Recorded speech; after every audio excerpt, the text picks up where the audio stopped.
tassa bhagavato arahato samma sambuddhassa. Namo tassa bhagavato arahato samma sambuddhassa.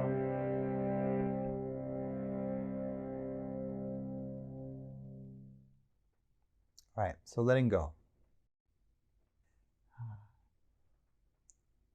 Letting go is a translation of the word that's at the heart of the very last step in the sequence of instructions known as Ānāpānasati, mindfulness of breathing, that we've been looking at for some time now. The Pali term that gets translated as letting go is patinissagga. And don't worry about that too much. It's not one of the more well-known words. But some of the other translations of it are relinquishment, which I like, and it sometimes gets translated as renunciation. Although the word nekkhamma is more commonly translated as renunciation. But patinissagga, I kind of like relinquishment, which is a little bit antique, but letting go works well enough if we remember or reflect for ourselves on what the process of letting go really is, or looks like as a practice, or feels like as an insight or a fruit of practice. In the Ānāpānasati sequence, we come through the first dozen steps, really cultivating the steadied body, the steadied heart, the calmed and quieted and stilled mind, and the kind of perception that can perceive the subtle, that can be present with the mark of impermanence that touches everything. And from the recognition of, or the insight into, the clear seeing of impermanence, the process of release unfolds. There's an insight into impermanence, which becomes more specific. It becomes an insight into how things fall away or fade away, the endings of experiences, which mature as the insight into cessation, how things just stop, and how the whole body-mind can be felt to stop when grasping, clinging, attachment, complaining, resisting stops. It's really the sense of the first and second noble truths. The first noble truth, the truth of that which is of the painful, and the second noble truth, the truth of the cause of that painfulness, which is the grasping, the heart's contraction around resisting reality, really. That when that grasping, tanha, thirst, the second noble truth, when that constriction stops, the pain also stops. And as a side note here, right, you know that what we're really talking about then with this pain is not so much the unpleasant sensations, like oh, sometimes there's a headache, or sometimes there's body pain, there's old age, sickness, and death. Those things are painful. There's one layer where what stops is the emotional anguish around them, right? The fear of death, the fear of illness, the complaining when illness is here, the anxiety around pain and suffering, of attachment to things being a certain way and then not getting that, and how much that hurts. There's a way that the bulk of the relief of suffering that we find in this lifetime is a relief from the suffering of emotional pain, of painful stories born of ignorance and grasping. But it's also true that the implication in the first and second noble truths is, it's not just that pain is inevitable and suffering is optional. So that's the sort of modern casual way of talking about pain. That's only about what happens in this lifetime. But the First Noble Truth is, it starts with birth is painful. Aging is painful, death is painful. Sorrow, lamentation, pain, grief, and despair are painful. Not getting what you wanted is painful. Getting what you didn't want is painful.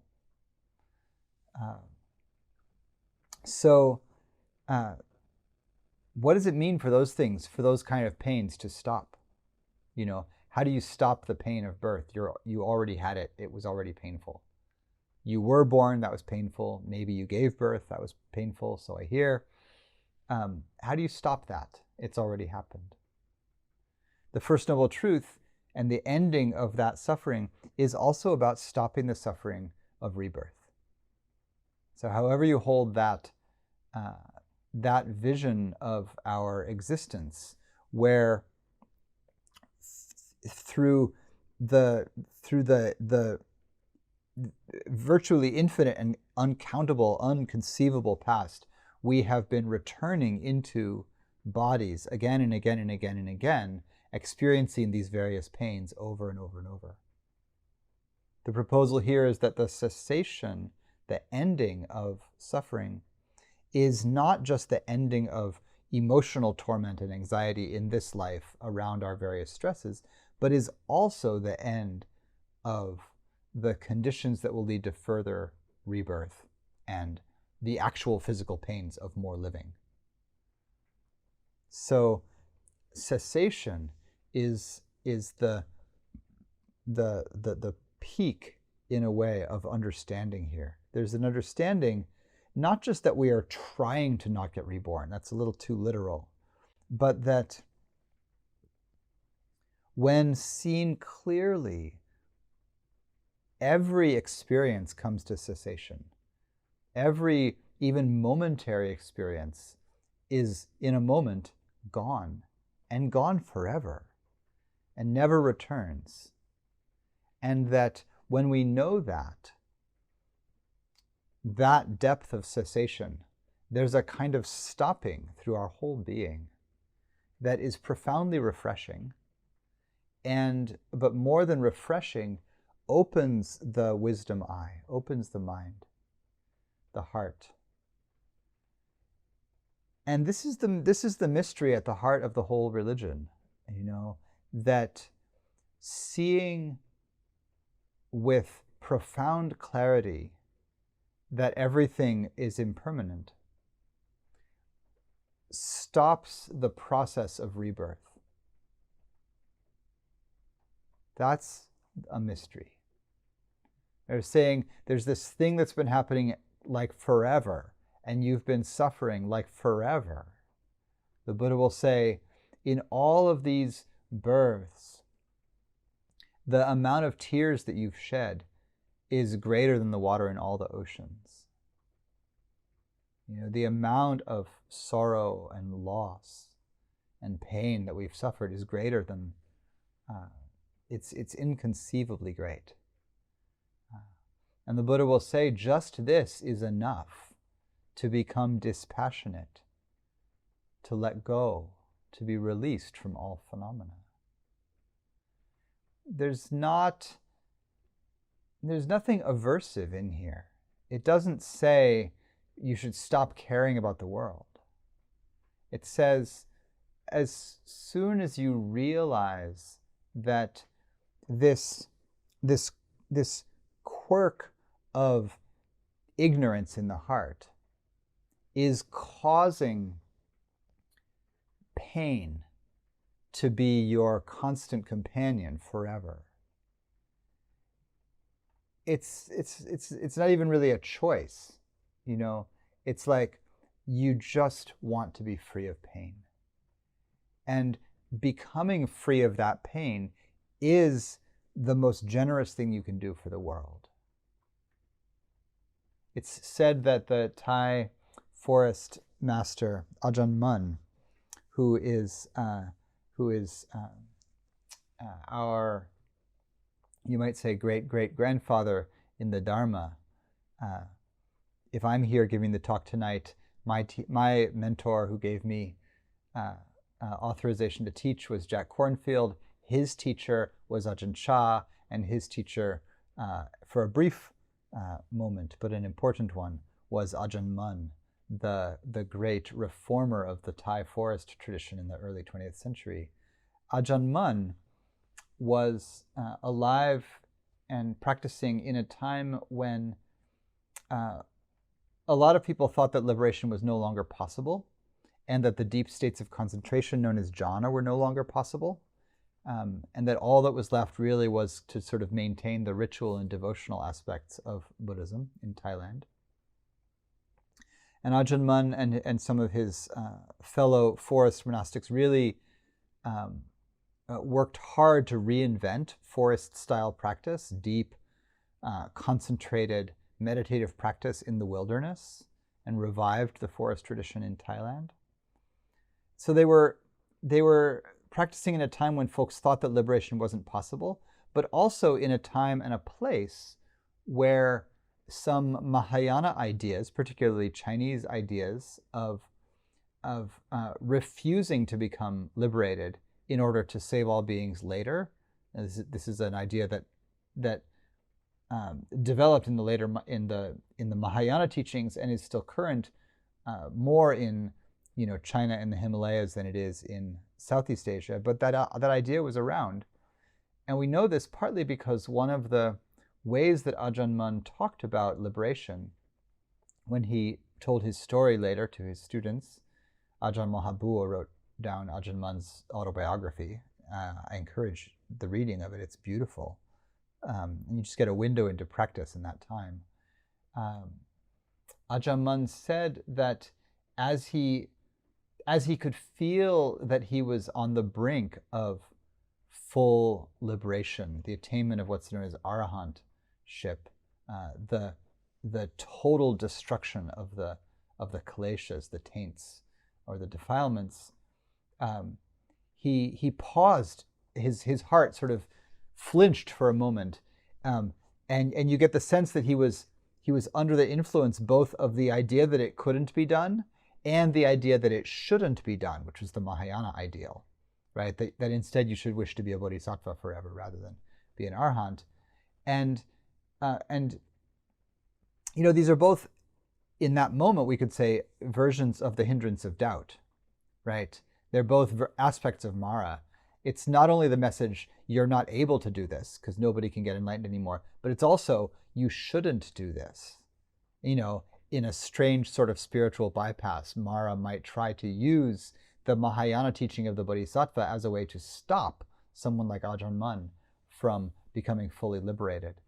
And he reflected that no, it's good that there are arhants in the world, that there are fully liberated beings in the world. It's a good thing for the world to have beings like that. And he became one. He let go, right? He let go into that. And the letting go of those final layers of doubt, that's what is the doorway to that kind of liberation, right? The doorway to any of the liberated paths or the fruits of practice, the doorway is a kind of letting go, right? There's something has to fall away, and then you enter a new form of being, a new type of being. So classically speaking, in the Ānāpānasati, impermanence is the doorway. Seeing impermanence, seeing the fading away, seeing the cessation, and what matures is patinissagga, the letting go or relinquishment. Again, it's not a thing that you do intentionally. At this point in practice, if you've got some samadhi going, you're not running around in the psyche like with a monkey wrench doing things. Now I will uproot this thing and move this over. You're not gardening, in the mind at this point so actively. It's really a letting go and the letting deeper go. And part of how insight unfolds is very classically through insight into, or seeing profoundly, these qualities that impermanence is one of three great qualities that are called the marks of existence, or the characteristics of conditioned things. Those three things are impermanence, unsatisfactoriness, and selflessness. So anicca, impermanence, dukkha, unsatisfactoriness or suffering, and anatta, selflessness or not self. And they go together. They're separate insights in the sense that you can get a flash into one or another of them at different times. They're even, in a certain way, personality types. Like some folks will have a strong sort of like resonance with one of those, and that'll be their main doorway. But they really imply each other. They all come together. And they come together as I'm not sure whether they are like a support for letting go, or letting go is what happens in order to see them. I think really often what happens is the mind gets somewhat quiet, attention gets open, we begin to observe, mindfulness is strong, and there's a flash of seeing or understanding these things.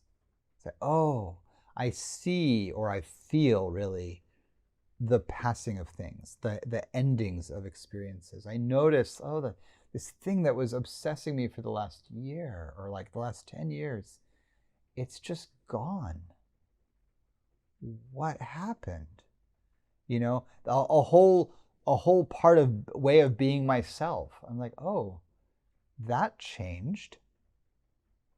You know, and in Vipassana, particularly because a lot of us are under the influence of contemporary, very momentary oriented schools, like the Mahasi school that has you noting mind states, you know, noting every couple of seconds, labeling what's happening, or the Goenka system that has you sweeping through the body, noticing microscopic sensations as you notice your, you know, the outside of your upper middle arm, and then the inside of your upper middle arm, you know, like in some detailed way.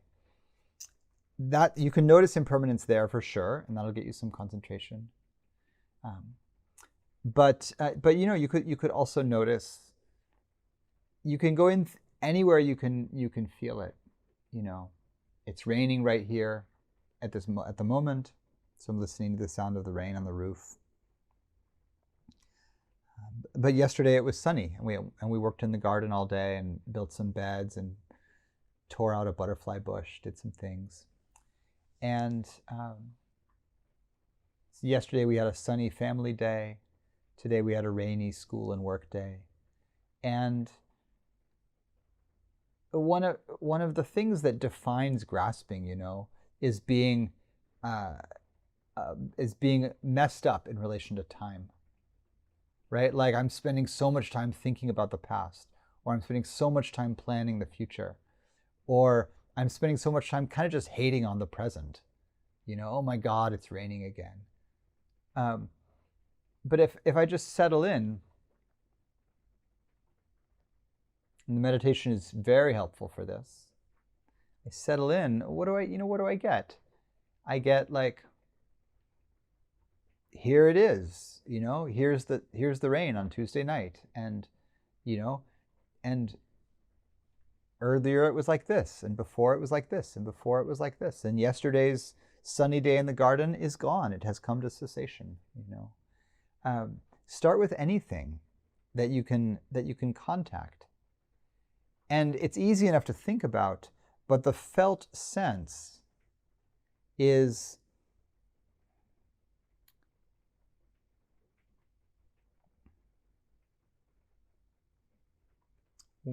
what do I want to say about the felt sense of impermanence? It's, don't let it just be intellectual, you know, or like some bit of narrative you say is like, well, everything's changing. It's almost like if we can really grok how deep it is that everything is changing, it's almost like I could barely even make a joke about it. I can, but you know, I don't even really want to. When I contact it for real, there's a kind of extraordinary space that opens up. The characteristics are completely interwoven. So, because everything changes, is impermanent, nothing can be permanently satisfying. Nothing can really answer my heart's longing for safety, for instance. One of the great, profound nervous system urges to be safe from harm and danger.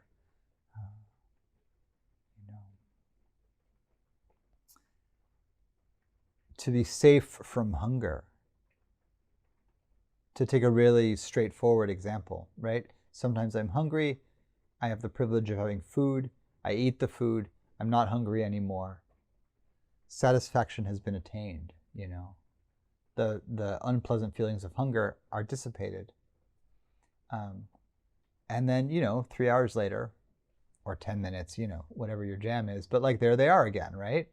And so, we know through experience, and just, we have enough maturity to know, my kid doesn't always know this, but I know this, that there's this cyclical relationship of hunger and eating and feeling satisfied and nourished and ongoing health and things like that. You know how that works. And so you don't fall into the delusion after a meal that you'll never have to eat again. That's it. I've arrived at the divine state of fullness. I had the perfect rice and kale and tofu, which I happened to have an hour and a half ago. The perfect rice and kale and tofu. I feel full. I don't need anything except a sip of water. I never need to eat again. But oh look, here comes tomorrow morning, and I'll be hungry again. I mean, here comes 10:30. I'll be hungry again at 10:30 to food, And so, why would we then fall into that mistake around other things that are, like we haven't learned the cycle yet, right? Like, oh, I finally met a good person and I'm gonna date them, marry them, whatever them. Now my search for the feeling of connection and intimacy is over. I'll never feel not disconnected again. It doesn't work that way, right? And I work so hard to keep myself healthy, and I am currently healthy. I'll never be sick again. It doesn't work that way. So, dukkha, unsatisfactoriness, comes with impermanence. It's implied by impermanence. It's never separate from impermanence in a way, because conditions are constantly changing. The uncomfortable is always right around the corner. And so then the insight is to notice that that's always the case. So here we are in the lovely moment of sharing the Dhamma together. It's impermanent, right? That will end. And so the pleasure of being in a wholesome thing with you all is also colored by the reality of impermanence. And then if I grasp at this, if it occurs to me that hanging out with you all is, I just enjoy it more than some other things that I have to do, getting on the spreadsheets, looking at projected revenues, I don't know, doing the technical things. If I forget impermanence, then suffering is going to be close at hand, right? Because I'll grasp. I'll say, oh, I'd rather be talking Dharma with my friends than filling out my taxes or doing whatever thing. I had a big revenues task at work this week, so I'm all like, oh yes, There's the pleasure of talking Dharma, and then there's the non-pleasure of looking at projected revenue spreadsheets, right? But both of those are impermanent. And if I forget that, I'm going to suffer. The third one is anatta, selflessness or not self. And again, it's intimately tied to the others. This word self, don't get too messed up about it. It doesn't mean what you think it means. It doesn't mean you're not a unique, beautiful snowflake. You are indeed.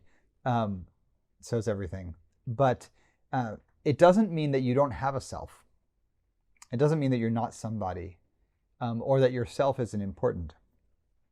Self is a poor translation of the word atta. The Sanskrit that's quite familiar is atman. And it really means stable, permanent, essential nature. It's a philosophical term meaning the essence of a thing that doesn't change no matter the conditions. So for people, probably the best translation is soul, actually. And even that only works if you get away from sort of Christian ideas that your soul could, for instance, find itself in hell or heaven for a long time. That would be the soul changing by different conditions, depending on whose theology you're following. Soul or atta or self here, it refers to something that is unconditioned. And the recognition of the Buddha was that none of our experiences, none of the things that we can notice through any of our senses, including the thinking and feeling sense, that none of those experiences last in an unchanging way. You can't find any aspect of your experience that is unchanging. Even the sense of being yourself, it comes and goes. Sometimes you're asleep, sometimes you're high, sometimes you're confused, sometimes you're 6 months old, sometimes you're 99 years old, and in any of those times you might completely forget who you are.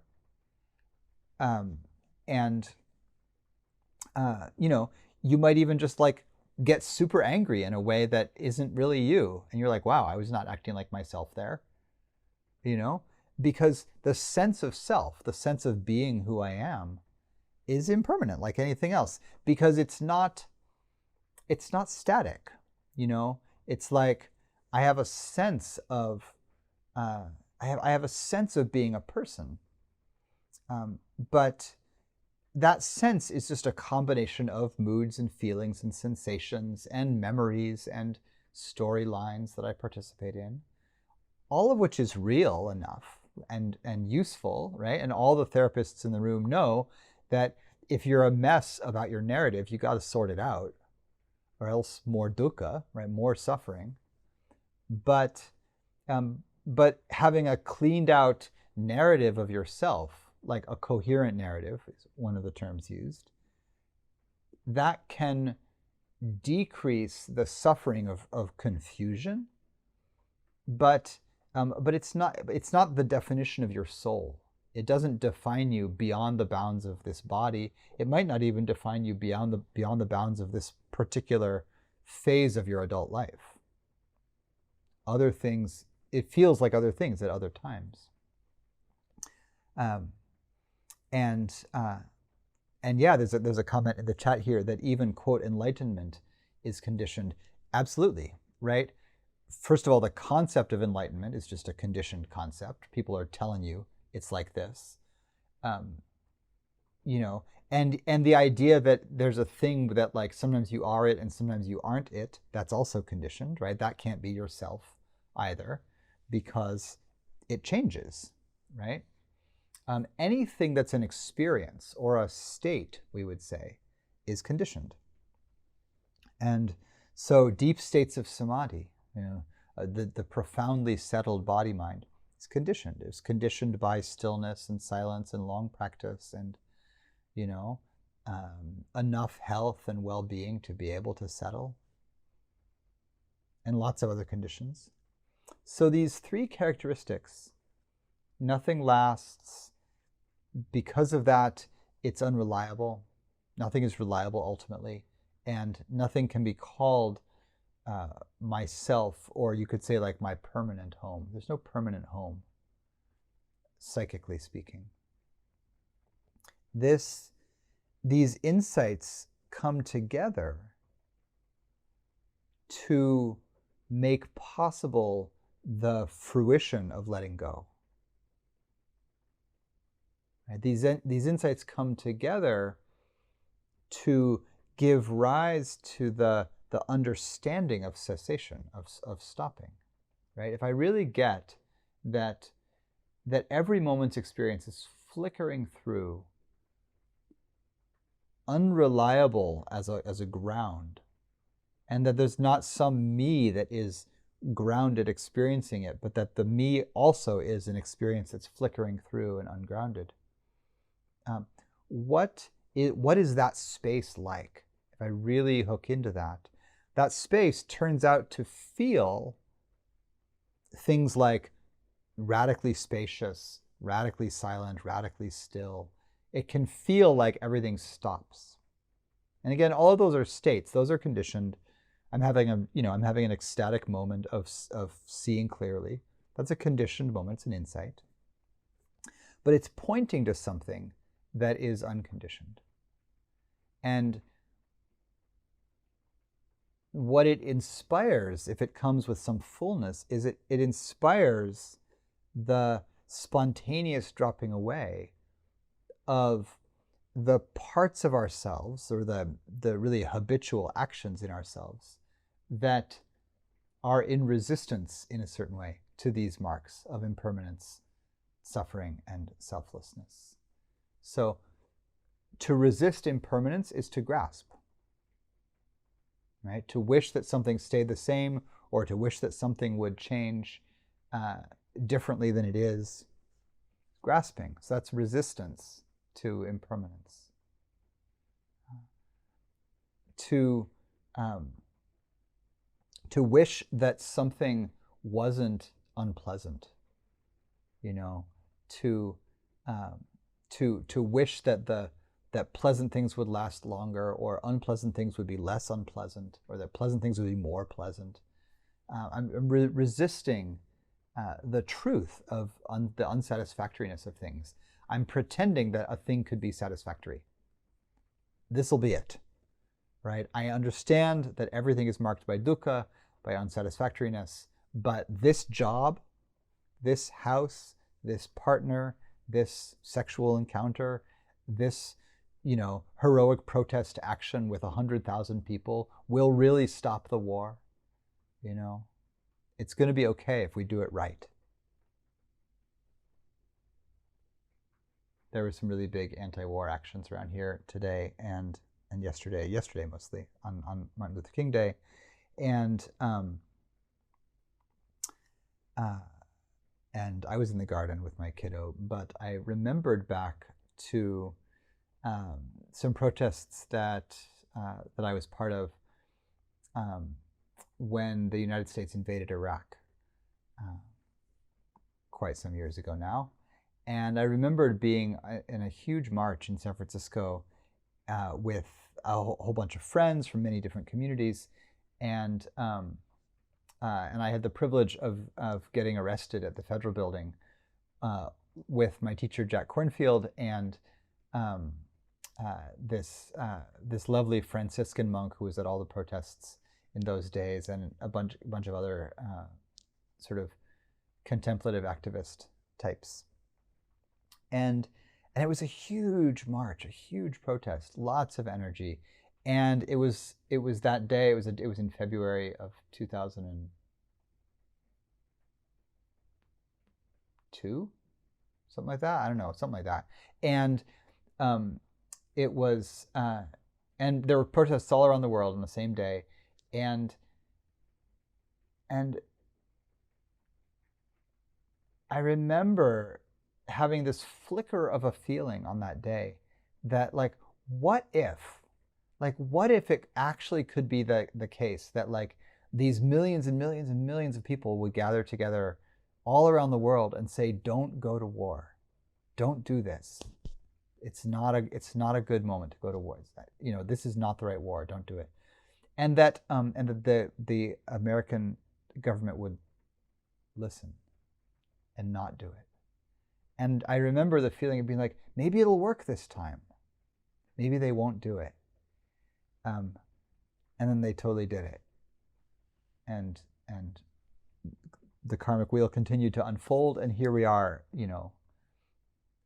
all of these years later, right? In a not unrelated, painful situation in the Middle East, and that's that in a certain way to resist that's dukkha, that thought, like maybe it'll be different this time, and like please have that thought. Like I'm not saying to give up hope.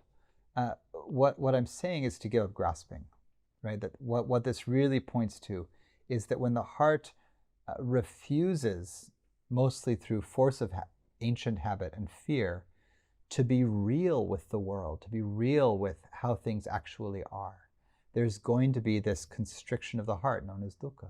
There's going to be the painfulness.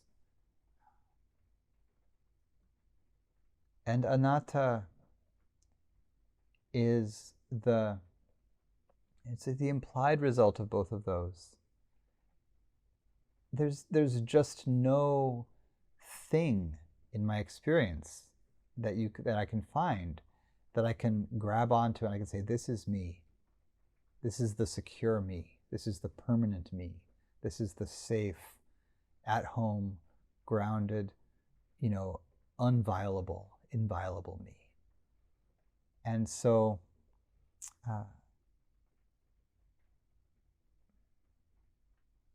letting go, patinissagara, is really the recognition in the heart that those things are true. So you have to see them, and the seeing them gives rise to the insight into letting go. Right? You don't let go on purpose. You can't be like, okay, psyche, stop grasping. You can do that. You probably have. You're here after all. But how well did that work? Right? The heart is like, yeah, buddy, I hear ya. Tell me another one. But letting go is a maturing. It's a result of practice, and particularly it's a result of seeing the characteristics, of really understanding that the heart has no home. It's okay that the heart has no home. It never did. There's so much goodness in the world. It doesn't actually need to. But recovering from the idea that we need to pin it down somehow in order to feel safe. When that lets go, the shift into whatever comes next.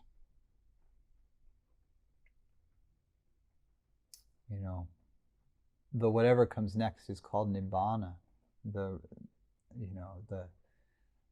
extinguished flame. The first glimpse into that is called entering the stream of the noble ones, or the clear ones, and it's marked by the strange brightness that comes when letting go has matured in the heart.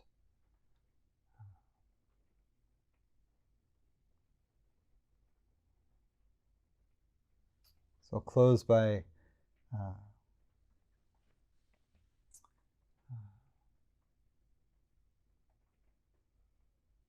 I'll close with a little sutta quote. I pulled this up. Thinking about this quality of letting go. This is not the Ānāpānasati.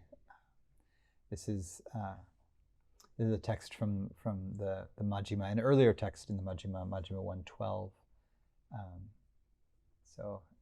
The sixfold purification. And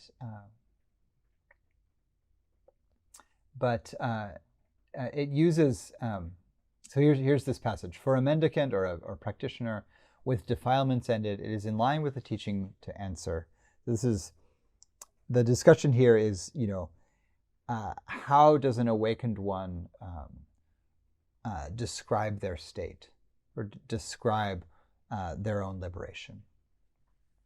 And they describe it using the 5 aggregates: form, feeling, perceptions, formations, and consciousness. But listen to this description. This is really like a string of different ways of talking about letting go. Knowing that form is powerless, fading, and unreliable, I understand that my mind is freed through the ending, fading away, cessation, giving away, and letting go of attraction, grasping, mental fixation, insistence, and underlying tendency for form. So all of the characteristics are contained here.